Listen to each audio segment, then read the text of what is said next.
Hi hello friends, ಇವತ್ತು ಸಿಂಪಲಾಗಿ ಒಂದು ಪಲ್ಯ ಮಾಡೋಣ ಅಂತ ನೋಡಿ ಎಲ್ಲ ರೆಡಿ ಮಾಡಿ ಇಟ್ಕೊಂಡಿದ್ದೀನಿ. ಇದು ಒಂದೊಂದಾಗಿ ಹಾಕುವಾಗ ಏನೇನು ಅಂತ ಹೇಳ್ತಾ ಹೋಗ್ತೀನಿ. ಈಗ ಪಲ್ಯಕ್ಕೆ ರೆಡಿ ಮಾಡೋಣ. ಎಣ್ಣೆ ಕಾದಿದೆ, ಕರಿಬೇವು, ಈರುಳ್ಳಿ ಫ್ರೈ ಆಗಿದೆ, ಟೊಮೊಟೊ ಹಣ್ಣು, ಸ್ವಲ್ಪ ಉಪ್ಪು, ಟೊಮೊಟೊ ಬೆಂದಿದೆ.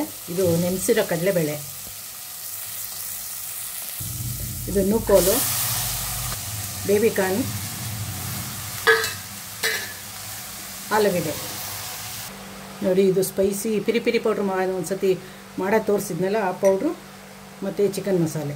ಲೈಟಾಗೇ ಇರಲಿ ಮಸಾಲೆ. ಆವಾಗಲೇ ಸ್ವಲ್ಪ ಉಪ್ಪು ಹಾಕಿದ್ದೆ ಅಲ್ವಾ, ಈಗ ಒಂದು ಸ್ವಲ್ಪ ಹಾಕ್ಬಿಡ್ತೀನಿ. ಸ್ವಲ್ಪ ನೀರು, ನೂಕೋಲು ಹಾಕಿರೋದ್ರಿಂದ ಅದೇ ನೀರು ಬಿಟ್ಕೊಳ್ಳುತ್ತೆ. ಅದು ಸ್ವಲ್ಪ ನೀರು ಹಾಕಳಿ ಸಾಕು. ತೆಂಗಿನಕಾಯಿ ಹಾಕ್ತೀನಿ, ಕೊತ್ತಂಬರಿ ಸೊಪ್ಪು. ಸಿಂಪಲ್ ವೆಜಿಟೇಬಲ್ ಪಲ್ಯ ರೆಡಿ.